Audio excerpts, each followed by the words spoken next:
I just wanted to take a moment to show you this delightful little game from a whiles back called Demonwand.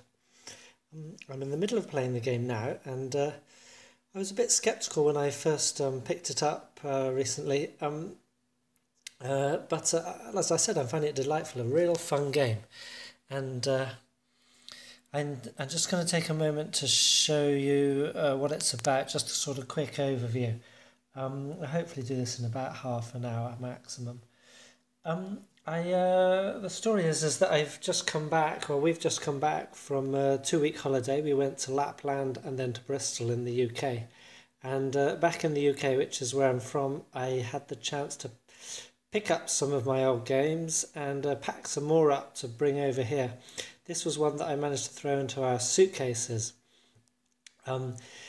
And I want to show it to you guys now, because what it tells me is that although these days people may be able to invent lots of interesting and more ingenious procedures in their games than you may have found in games from the 1970s, 1980s, even 1990s.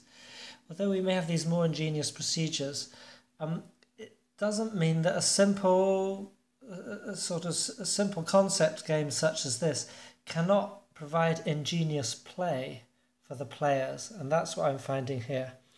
So that's just a quick introduction. I'm going to then introduce the game and then tell you something about the play of it. The game is called Demonwand, and it is by the veritable Steve Jackson. Now, it's a magazine game. I believe it came in the magazine Space Gamer. I don't know which issue, and I'm pretty sure it came in Space Gamer.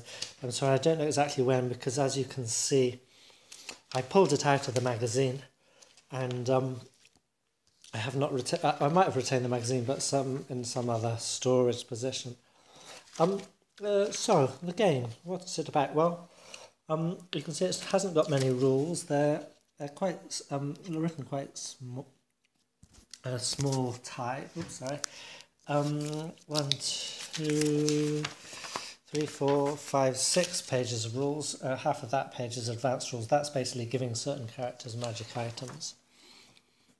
You have the contents here, so you have the map, that's the map, then you have the characters. The characters are detailed here. You have everybody has a castle. It's for 2 to 4 players. Everybody has a wizard. Then there's dragons, demons, giants and heroes. And here are the red characters. So you have the demon here. He has a strength of 2, movement of 5, and each counter is individually named. So although the icons are the same, you have the demon satyr and the demon furfur. And you can imagine that's a lot of names that they came up with for 4 players. Then you have the heroes, strength of 3, movement of 4, giants, strength of 3, strength of 6, movement of 3, and the dragons, strength of 5. They can move 10 movement points, or 7 movement points if they're carrying another character. They cannot carry giants, they're a bit too big. And finally, you have the wizard. They have a strength of 10, but a movement of only 1, so they're going to want to move around a lot on the dragons. Then the other counters you have in the game are these funky terrain hexagons. They are forests on one side, and I won't turn over, mountains on the other side.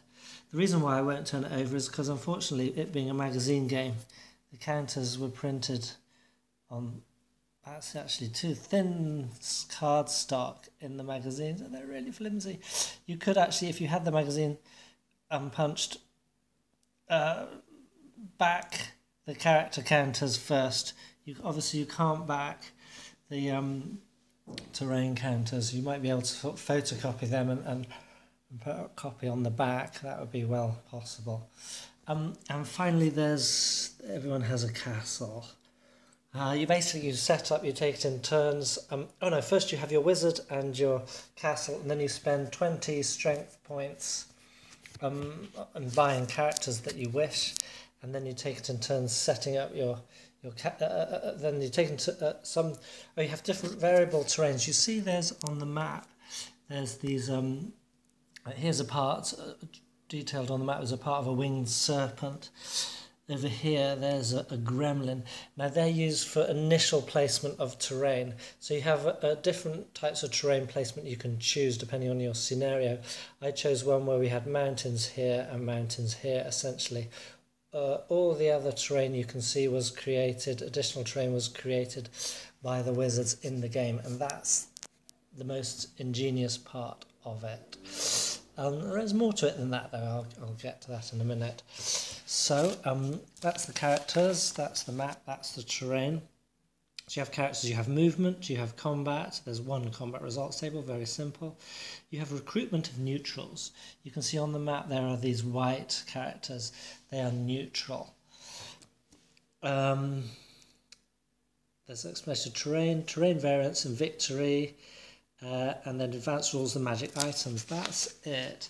There's only three types of terrain if you count clear. So there's not a lot to forget. Then there's another interesting part to it, which is the gates. And as you can imagine, they're like teleport gates. So if you enter this gate, you can teleport to another gate of its same ilk there, sorry. So they have dots and stars, and you have them black or white, and then you have a central one which can go to any of them, and then you have these that can go to any starred one, and that can go to any dotted one. So you see that creates exciting opportunities for movement, and then the characters interrelate to the gates in certain ways. Essentially, the heroes are just basics. The giants are just basics, so they have attack and movement. The dragons, as I said, they can move other characters.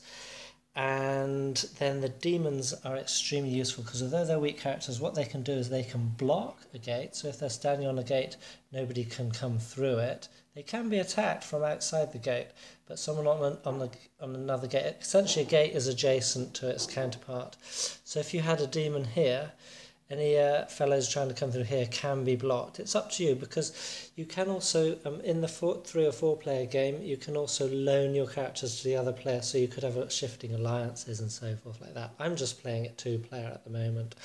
I've got the reds versus the pale greens. And you see we have an exciting situation here whereby the reds castle is underneath him there, and he'd set himself up, tucked up against this mountain range, but he's under assailants from this wizard who's come from all the way over here with some of his fellows. He's got a couple of giants and a demon and a hero, or I can't remember exactly what under there. They came through that gate. He was over here. He cast some mountains around them to try and hold them in. You cannot move over mountains except if you're a dragon, then you can fly over them. But they've come out through there, and so he's essentially, this might be his desperate last stand. He's moved most of his men into his castle. He's got 2 demons out here, and he's got some fellows out there that are trying to threaten the unprotected castle of his opponent there. But essentially he whizzed in 2 dragons underneath him. He's got a hero who was already in his castle, and he put some more mountains around himself as a defensive measure. That will only ever be a temporary defensive measure because the opponent wizard, apart from being able to create terrain, you can also destroy it. But the twist with all that is that terrain costs a gradient point in casting depending on its range. So if the terrain is created in your hex or the one adjacent to you, it only costs 1 point. If it's in 2 or 3 hexes away, it costs 2 points. 4 or 5 hexes away, it costs 3 points, etc. So all the way down to hexes, if you create terrain in hexes 18 or 19 hexes away, it costs 10 points each time. But you start the game with 10 spell points, and you gain 2 each turn automatically, +2 if your wizard is in his castle, +1 for each demon you have. So having demons is good. Recruiting demons, because there's a lot of other characters scattered around neutral that you can recruit. Recruiting demons is good. Being in your castle has its benefits, but to recruit a character, you just go on it. It happens at the end of the turn. Essentially, you roll a die. On a 1, they are hostile to you and they go over to the other side. On a 2 to 3, they are neutral, and on a 4, 5, or 6, they go over to your side. A wizard can try and recruit anyone. A demon can only recruit demons. Dragons can only recruit dragons, so forth. If you have 2 or more people trying to recruit, so a wizard and say a hero could try and recruit that hero, they get a +1. If you don't recruit someone, if they remain neutral and then you try again the next turn, you get a -1 to the roll, so then they start getting irritated, more likely to go over to the other side. Another way that neutrals can convert into an enemy or your side is if you cast terrain underneath them, they get annoyed and they go over to the other side. So that's kind of, I think I've explained the game in a nutshell. That essentially is what's happening. The beginning game, you're going to be moving out from your castle trying to recruit fellows, while also probably staking various demons out in the gates near your castle so that opponents cannot whiz close to your castle with great ease. The victory conditions are essentially to be the last wizard surviving. If your castle is destroyed and it's destroyed by an opponent with characters worth 20 or more strength points being in it for a whole 1 turn, you cannot cast any more spells, so you cannot change the terrain. And that is the sort of the main ingenuity and the how the sort of main things happen in this game is creating and destroying terrain, because otherwise you just have a straightforward war game of recruit fellows, move and fight, and the fighting's just the CRT is just like this. So 1-to-1 on a 1, attacker killed. On a 6, defender killed. Or on a 5 or a 2, attacker or defender, they either lose 1 character from a stack can be 4 characters maximum, or they all retreat 1 hex, and 3 or 4 is no effect. So it goes down 1 to 3 and it goes all the way up to 4 to 1, and any attacks greater than 4 to 1 automatic, defender killed.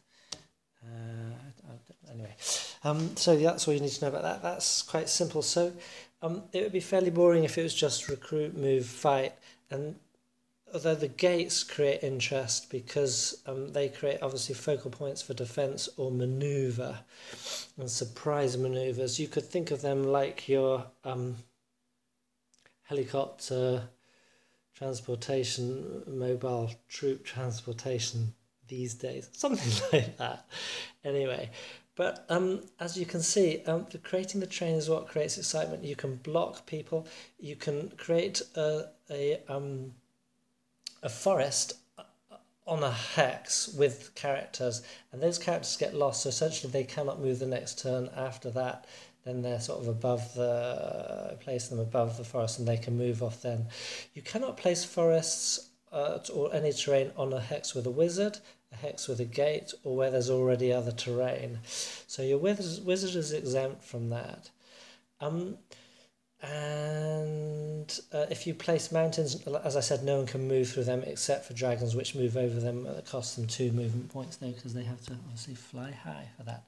Now, one more very interesting point is that you create terrain judged on a range from your wizard and his demons. So if you have you can send your demons through a gate, whiz them over near to your opponent, and then you have a reduced range for creating terrain. So they're kind of like your magical outposts. They're weak characters, but they're extremely useful.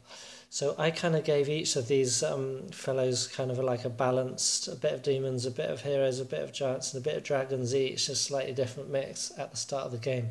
It'd be very interesting to see extreme mixes like someone bringing in all demons to start with, or mostly demons, so you get lots of spell points each turn, and you have that sort of extended ability. But I don't know, it's probably not such a great idea, because really you want to recruit characters, and you need light to get a good chance in the recruitment. So that's kind of the game in a nutshell. I don't think there's anything more I need to explain. Oh yeah, if you, as a wizard, you find you're losing, you can run off the board. You've lost the game, but at least you're still alive. There's also another, you can gain a partial victory if 5 turns pass without any combat result other than no effect. Any player can call an end game. Then you total the strength of your armies. So that stops like a stalemate, you know, boring, I'm running after you, you're running after me happening. Very good idea. So simple rules. I mean, there's lots of words here, but to anybody who's used to hex and counter games, this is all going to be very simple stuff. I don't know about the advanced rules. It just introduces magic items. Every neutral hero carries one. So that would just be sort of more twists to anybody who's already got bored with the basic game, which I think would take a long time to happen because, as I said, it's a simple concept. Create terrain, it has a certain cost increasing at range from you, and you can destroy that terrain. And 2 simple types of terrain, but it gives, and then combined especially with the gates, it gives you great possibility for ingenious maneuvers. So that's taken us 16 3/4 minutes. I'm going to spend the rest of the half an hour I thought I would dedicate on the video to this, to not doing a sort of blow-by-blow account, but giving you some commentary on play as it happens. Okay, so as I said, I'm going to give you some commentary on the game as it happens. So I don't know what turn we're on. There's only one bit of record keeping you need to do in this game, and that's keeping a record of the spell points. I started there, and then I moved over here, so you can see each turn you add, and then you would be taking spell points. So I think we've had at least 10 turns. That's the only sort of pain in the butt with this game, is keeping a record of that. Obviously, if the game was made today, there would be a track around the outside on which you would record that. So it's Green's just taken his go. It's now Red's go. What is he going to do? First of all, what are his options? Well, let's see. As we said, he's got some characters of his over here. There's a hero and a giant, so potentially they could try and recruit that other hero over there. And there's another hero over there. That would take time. There's a giant there they could recruit. But essentially they're trying to work towards the castle. Now bear in mind that the opponents on a dotted came off a dot, so they could move back there very quickly. Just a note for you is that Red did have some characters over here. That's what all these were created for, to surround them. There's another one, oh yeah, that's it. They came here and a forest was cast on them. They were slowed, then they were surrounded, etc. So they have been demolished. So Red has lost a lot. I think it lost 2 dragons and a giant and a hero, something like that. So they've been sort of knocked down quite a lot, so they're feeling quite on the back step. What are their options? Well, they're blocking the gates here defensively with their demons, but let me put this on a stable thing. Okay, so here we have the defending wizard. The turn starts with receiving spell points, so he's got 1, 2 demons, he's in his castle, and he gets 2 for the turn, so that's 6 spell points. He was down to 11, so he's now got 17. The highest anyone's reached so far is 40 spell points in a turn, but you use them up pretty quick. Now he has to move his characters. So he could potentially move these ones over here and threaten these, but we know that's a strong stack. You can always check stacks unless they are in a castle. Oh yes, that's a very strong stack. It's actually got 5 counters which happen because they recruited. That's the one time you can go over the 4 stack 4 units per stack limit. I think we're going to go straight towards the castle, so try and move some of these demons out, hopefully destroy some demons. So 1, 2, 3, 4. The hero moves 4, giant 1, 2, 3. Giants move slowly. But the hero has he could create a 1-to-1 attack on that demon. Only 1 in 6 chance of dying, but no, let's stay together. Okay, they're gonna stick together in defensive posture.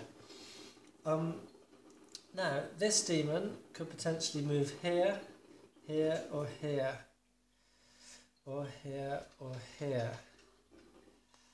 Be interesting to move there. Demons can block gates. So at the moment he's blocking that gate, stop this demon running up, but most of the opponent's characters are already over here, so it's not doing that much. Now terrain is created after movement. This demon likewise can move. This demon could potentially move there. Yes. No, so if he moves there, they cannot move back to defend. They would have to spend a turn fighting the demon. 1, 2, 3, 4. But the hero would not get to the castle in time. So if they were fought, then they went through 1, 2, 3. Yeah, they could probably take them out. So I don't think that really helps. But it's a bit annoying just having the demon sitting there doing nothing at the moment. So this demon's going to go through here. 1, 2, 3, and he'll try and recruit this demon to their side. And this demon will go here, 1, 2, and try and recruit that demon to their side. So at least they're doing something. Now, are they going to move? Because we've got a wizard here with 2 dragons underneath him and a hero who's kind of like the garrison for the castle. This is probably a bit annoying for you because it's all so far away, so I'm going to think about this a bit more and then tell you what happened. Sorry, just a quick aside here. Hey, want to look at my tripod? Look at that. It's I got another one, that's cheapo too, but that's too big to go on the table for close-up shots. So I bought this off a street trader a while ago, and they say you get what you pay for. It lasted, I think, 2 tries, and then 2 of the legs just sheared straight off. But I just did that with a sellotape. It's going to work. Because on the other hand, you get what you pay for, but on the other hand, when you're on a budget, you get what you can, and let's see how that's going to work with this nifty extendable thingy, which you can see the end of there. That goes on that. Sorry about all this palaver, but so we got some workable thing there. Let's see if it lasts. If the camera suddenly kills over, you'll know why, because only sellotape's holding it up. Okay, so hello. So we got these fellows here, and they might fly out on the dragons. You won't see that. I really don't know what to do with them because the dragons aren't strong enough to fight those. It might be strong enough to fight 2 giants and a demon. That's 12, 13, 14. No, giants are strong, you see. So I think we'll stick to the original plan, is stay here defensively, build up some spell points. See what the enemy's going to do. Not the best plan at the best of times, but these are not the best of times. So we go to the recruitment, and there's just a straight roll. Recruitment's happening over here. This demon on a 2, so that's no effect, that's neutral. And then this demon over here. A 4, yes, that's a recruiting. So, the Reds can only recruit 2 more demons because they've only got 2 more demon counters. Oh no, you can use you've got 4 spare bound counters if you run out of counters of your colour. Okay, so now we go over to the green's turn. So he gets spell points now. He's got a demon there. 1, 2, 3, and I don't think he's got a demon here. No, so that's 3 for the demons, 2 for the wizard, and he's not in his castle. So that's 5 spell points. So he goes up to 20, 31. Oh, I forgot this wizard could have casted some spells in his turn. No, he's saving the spell points. Let's say that. Okay, so we go to movement. Now he had Crane is created or destroyed after movement, so only dragons can get straight to there. So he is a bit stumped with that. He needs to defend his castle. So he's going to send... Now there's no zones of control in this game, so you can move right past opponents. However, what he can do is he can create mountains here through his demon there and block off his castle that way because there's no dragons there. Haha! Brilliant plan. So he's going to move out. Remember, giants move slowly. 1, 2, 3. So, oops-a-daisy. That was the worst case scenario. We had utter devastation, but I got it back to pretty much what it was. Essentially, so I'm off the tripod. Sorry, back to the handheld. Essentially, what we've done is a giant and a hero have moved there. No, 2 giants and a hero moved there to sort of stick together. Giants and 2 giants there. Then the demon moved from here to try and recruit this demon, and the wizard moved from here on his dragon to block that gate, and also to move forward to help the demon in any recruitment that he can. So we're thinking we got them quite holed up. But now he's going to do his casting. So 1, 2, because he wants to move in next turn if he can. 1, 2, 1, 2, 3, and 3. So to move those out will cost 2 points each. That's 4. And that one will be another 3 points. So that's 7 points. That's all he'll do for now. I think that wasn't really worth it, but anyway, I'm going to do it for the sake of moving the game along. So he's on 24 and the other wizard's on 17, and we roll for his recruitment here. I rolled a 4, so that's recruited. So we take that neutral off, replace him with one of the green fellow's demons, if he's got any left. It's a bit fiddly here with the these unmounted counters. Like I said, that's the only thing. Oh, a little bit of bookkeeping, that's no problem there. And aha, here's a counter, Yarga. So we got Yarga and Tarot there. Okay. Now what shall we do? Now I've stuck the splaying legs of my wonky tripod in a pot to stop them from splaying out too far. If I just fill that with gravel, then they won't slip at all, and that would be perfect. But back to the game. Where are we? Ah yes, we had that recruitment, and I forgot again to cast. Oh yeah, he took away some mountains there, and he's creating some mountains here, which should have happened before recruitment, but we did say we were going to do that, so I will allow that. So creating mountain here, 1, 2 to protect the demon, 3. Now they're all adjacent, so that only costs 3 points. 1, 2, 3.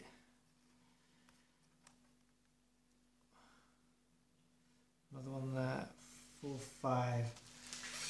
It's a bit farther away. So he's down to 19. Okay, so back to the reds. They receive spell points. So he's got 2 demons here. He's got a demon over there. So that's 3, 4, 5, 6, 7. So he's on to 24 points. I need a rubber.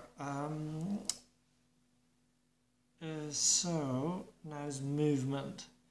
So he's exposed, but he could put those mountains back, and then it would just be a matter of stalling, which then would go to that end game. The guy with the most strength points on the board would win, which I think would be greens at the moment. Let's count that up to check.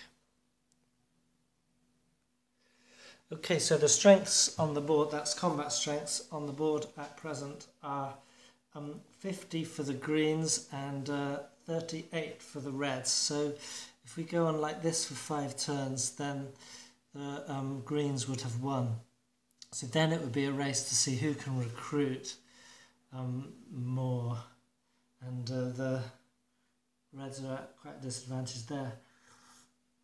They'd essentially have to have 2 giants worth more than the other fellow, which is unlikely to happen. So reds have to go on the offensive. They could just run off the board and lose. They could wait to be destroyed and hope that they will destroy. So they're going to have to go to the offensive.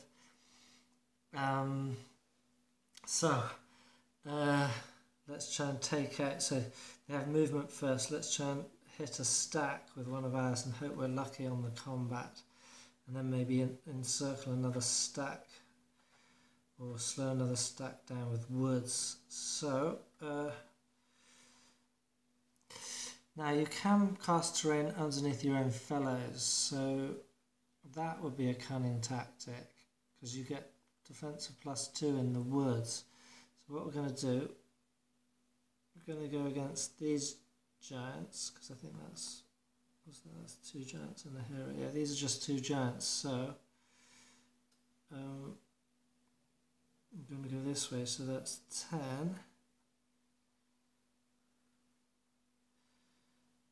and 10 is 20. And 3 if he had 1 point more. Okay, he's going to stay in the castle. If that hero was a little bit stronger, we would have 2 to 1, but we don't. So we're going to stay. In fact, then we don't need the wizard. But we want the wizard there so that they cannot be trapped in terrain. Okay, so the hero's staying in the castle. The wizard's going with his dragons to defend them from any terrain being created underneath them. Now these 2 demons could teleport here. No, they can't, because that's different. They could teleport there. They could teleport here and help them. That would be interesting. They could teleport there, but they would have to fight these fellows first. They don't want to be fought by those fellows, so they're going to go. Oh, and if you fight anyone of another colour, you have to fight everyone of another colour that you are adjacent to that turn. Does that make sense? So, you can't just fight some of an opponent's. If you're adjacent to lots of them, you have to fight all the ones you're adjacent to, on the whole board, that is, not just in one combat, as it were. So these ones are going to go here. They're going to help on this side of the board. We'll look at that in a minute. So 1, 2, 3, 4, 5.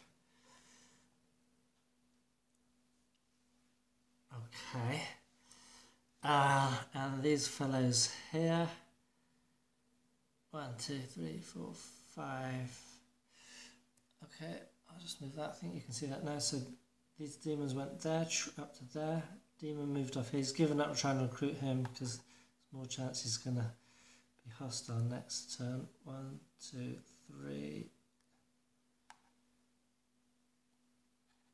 Okay, that demon, they'll stay together. Okay. They're moving around the mountains. Now that's a good thing, because even though the mountains could move, that will cost spell casting points. Okay, so that's movement. Now we get to casting spells, meaning terrain. That's going to happen over here. Now the Reds have got a demon here, so they can cast spells from there via the demons, or from via here. That's interesting. But he's on a gate, so he's protected from having terrain cast on him. He's not on a gate, but he's going to... So, okay, we forget about that. This wizard is going to cast, of course, costing only 2 points. Woods, so they are now lost in those woods. And that costs him 2 points, so he's down to 22. And against 19. And now he's going to attack.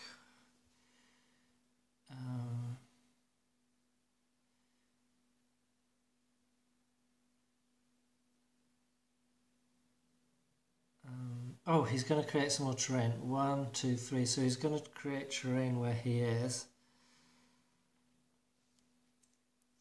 It only costs 3. This is just in case his attack doesn't succeed. It stopped these giants from taking his castle. Now you notice he casts mountains underneath him, which displaces him. And that's one way that wizards can move further, by displacing themselves. They call it the Tectonic Express, but obviously it costs quite a lot of spell points. So he spent 3 to do that, depending on how far you want to go. So he's down to 19. He's still adjacent to these, so now he can fight them. That's going to be a 1-to-1. We better not get... If on a 1, the attacker is killed. 5, yes, so that's going to be defender loses or retreats. So the defender's obviously going to retreat. You can split your stack. Not advisable though. Okay, so no advance after combat unless you clear a castle, then you can advance straight into it. Okay, so and then recruitment, no. So we go over to Green's turn. Now Green has 1, 2, 3, 4 demons, and he's got his 2 points, so he gets 6 spell points. So he's up to 25. And now Red's on 19. He has movement. He wants to get to the castle, or he could kill the wizard. Does he have a chance? Now these are stuck there, so they'll spend their movement to get out of the woods. That now denotes that they're not lost, but that's all their movement.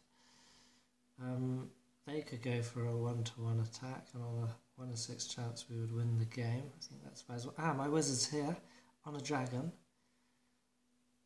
What's their strength? 20. 1-to-1 we would need the wizard. We cannot get higher than that. So it'll be even Stevens winning or losing the game.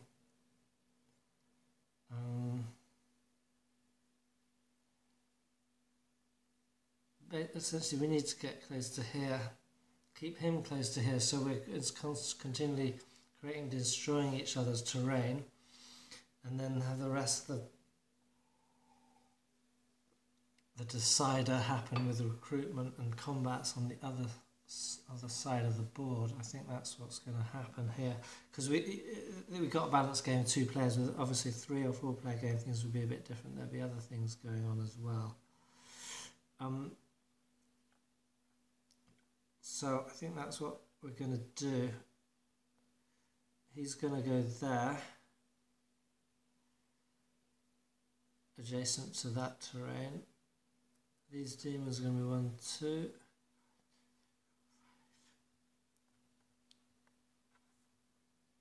2, 3, 4, 5. To cover those gates. And this one's an enticement, so if he moves out there, it's going to cost him more spell points to change, create or destroy terrain. So that's movement. Now we we're going to force this wizard to his max, so destroy as much terrain as possible. That's to our advantage. 1, 2, 3, 4, 5. 5,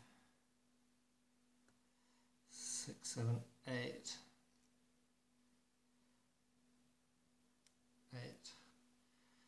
8 points of spell.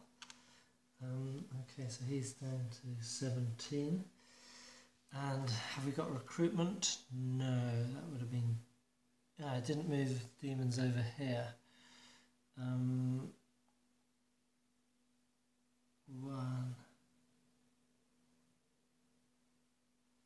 He could have gone there. 1.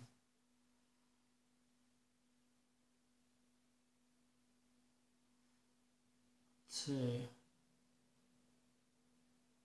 3, 4. Recruitment, and this one is staying on there. No, he's gonna go. Yes, he's gonna stay there.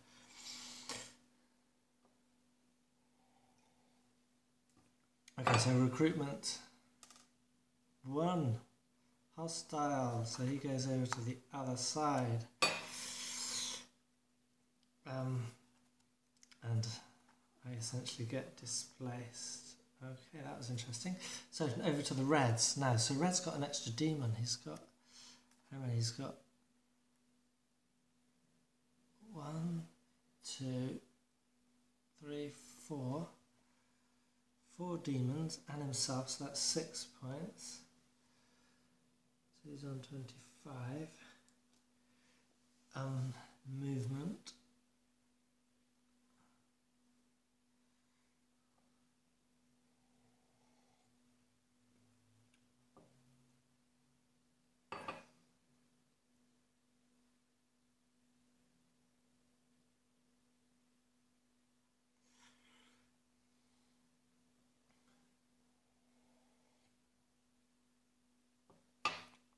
Has he got? Yeah, he's got a dragon, so we need to protect that. Okay, so the wizard moved back to protect his castle, sends his dragons off. 1, 2, 3, 4, 5, 6, 7, 8, 9, 10. Because they're over. Can you see that now? They are over here. They came through the gate. And they've flown over the forest and they've gone to try and recruit the dragon there. Now these fellows, that demon's going to try and recruit. And those demons are going to try and recruit. And this one, 1, 2, 3, 4, 5, he'll go there for strength. 1, 2, 3. They'll try and recruit that hero.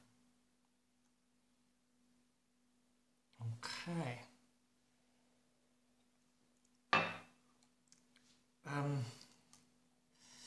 So spell casting, and he will cast 1, 2, 3, 4 points of mountains around him to stop movement onto himself. That's 21. And recruitment, this dragon over here, +1, so yes, that's a recruit. That demon, no, neutral. That hero is a recruit, and that demon is a recruit. Okay, so the reds have just successfully recruited the dragon Preeth, the hero Oliver, and the demon Furfur onto their side. So things are swinging over to the reds' favour now, and I guess it's the sort of extension of, well, yeah, I don't know. Greens are struggling now. They need to recruit some more fellows.